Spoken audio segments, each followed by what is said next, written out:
We have a couple of questions that have come in on YouTube. I love, somebody sent us a couple of emojis, and one of them is a teddy bear. One is a spaceship and a teddy bear. I don't know what that means, but I like it. It makes me feel good, so all good. Lori says, could you please give me some advice on a 3-year-old nonverbal toddler with autism starting school and has to ride the bus, has meltdowns. What do I do? How can I help with the transition?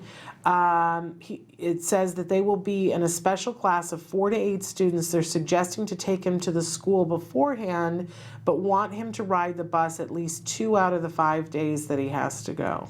Now, you talk about how people have things. I had a real problem in 4th grade because it was the first time that I had to take a bus. Before that, that's not true. I had to take a bus for a brief period of time when I was in kindergarten, and I'm just realizing this, putting this together, we were in an accident with the bus. And then I didn't have to ride the bus anymore. My mother drove me, right, for years and years and years. I hadn't really ever put that together until just now. But then in 4th grade, I had to ride the bus to school, and the bus would pick us up. We were the first stop, and then she would ride over hills and whatever, and she would go like 65 miles an hour over these hills. And I'm somebody who gets car sick sitting in an office chair, right? And I hated it. I had perfect attendance, and in 4th grade, I started being sick so that I wouldn't have to ride the bus. I was 4th grade, not on the spectrum, totally verbal, but did not want to tell my mother, I get sick on the bus. So I would get sick earlier in the day and go, I just can't go to school today because I didn't want to ride the bus. So the bus thing, you know, I have a personal affinity with that. And boy, when I started going to a school that I could walk to, no problem. Life changed. No problem. Life changed. Absolutely.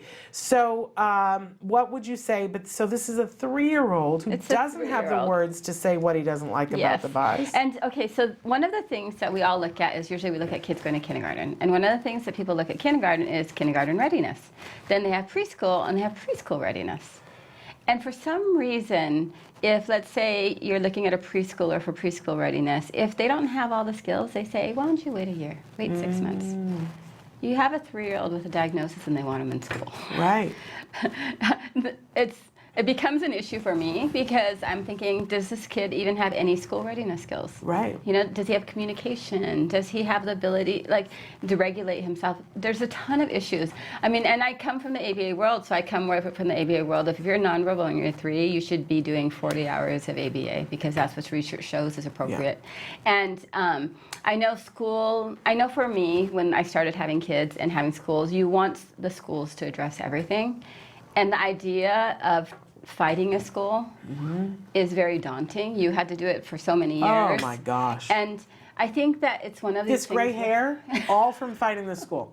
All from fighting the school, yeah. And the thing is, it's just like, what does research show? Research shows that for a 3-year-old, it's intensive early intervention. Yeah. And the thing is, what I say is, I'm not cutting off school forever. I'm saying, hey, let's get some of those school readiness skills. Yeah. So that he can be in school and actually learn something.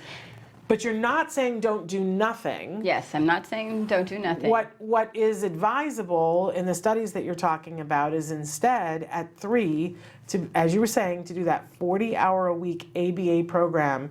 And there are a couple of schools that offer that one-to-one. There are a couple of them. I would hazard that you are probably not the lottery winner to be close to one of them because almost nobody is, and the waiting lists are long. So the assumption here is that even if it's a great program, there is no study that shows that the great program at school is as effective as the 40-hour program in the center for autism. Yeah, and the thing is, you have a 3-year-old, and does he even have the basic skills of imitating other kids? Yeah. You know, you have the 1-year-old who's constantly looking and trying to imitate, and then you have the 2-year-old who's imitating and pretending to play, and those are all prerequisite skills for school. And functional communication, being able to say what he wants, being able to tell you, I don't feel good, at least, you know, or to say, no, I don't want to go on the bus. Right. Whatever it may be. But I really, there can be a lot of good school programs out there, but you want to look at what's best for your child. Right. And, you know, right now the studies show it is early intensive intervention, 1-to-1 ABA. and then get him some of those skills, get him imitating other kids, because he can't talk. I always emphasize with all the ABA providers, all of our BCBAs, you really want to do imitation until you don't have to do imitation anymore. When a parent first walks in and says, hey, we went to this school, or we went to school or family function, and he just started doing what all the other kids were doing. Yes. I'm like, yes. Yeah. You know, because you don't need to speak for that. Yeah. So last night, we went to see a play that was playing at the Amundsen. It was hilarious. But one of the things when we were sitting there and looking, you know, we were looking at who is a very physical show. And I imagine that, you know, they have a long list of understudies, and I think the understudies go in from time to time because it's a very physical show. And was sort of looking at that, and I want to compare this to that when you have a show and somebody's an understudy, imagine being the understudy and never having a rehearsal for the show and just being thrown in. Now, some people can do that. Some people are good enough that they can do that, but most people can't do that. They have to have a lot of rehearsal that they do on the side from the show. And then they have one rehearsal where they get to go in and be in the show before they have to be in the show. That's usually how it goes. So when you send your child to preschool without preschool skills, you're putting them in the show. They've had no rehearsal, they've had no prep, and the kids are there and they're asking stuff and opportunities are coming and they don't know the lines. And so it's frustrating to them, and they go, oh, I don't like school. School's not fun, and then you have to battle that forever. Whereas if they get that intensive ABA and they do a lot of things and they learn a lot of skills, then they go into the show, the preschool program or whatever, and the kid comes up and their chances of being successful and understanding, oh, they're doing this and I'm supposed to do this, go up astronomically, and then they have a better time. But school's not going to say that to you. Yeah, school will not say that to you, and I always say I want the child's first interaction with school to be positive. Yep. I really want it to be positive. And if they don't have those readiness skills, the chances of being positive along with a diagnosis is very nil. And so do what your child needs, get some of those skills built in, and then we'll start talking about school, you know, and integrating in school and integrating school successfully. I know but the bus is probably an IEP goal. That's why you're saying 2 out of 5 days. Does a 3-year-old really need to be riding a bus? You know, that's a big question. Would a typical 3-year-old be okay riding a bus? There's a lot of neurotypical kids under 5 who will not be okay, and there's plenty school age. I was over 5. No, I mean, I have so many okay. friends who lived in the Midwest and had to ride buses to school, and they all have these negative experiences. Yeah. It's not the best thing. So I know you wrote in asking about the bus, but I think the issue is something else that, you know, and the fact that school is pushing for that's the goal when your child isn't speaking, you know.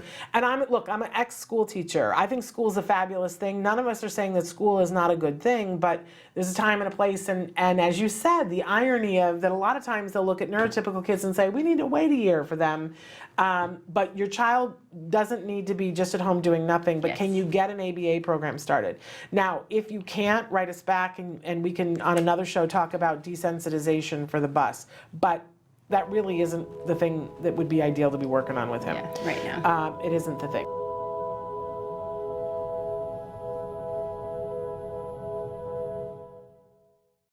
Hey, thanks for watching Autism Live. To subscribe, click here. And if you'd like to check out some more of our videos, click here.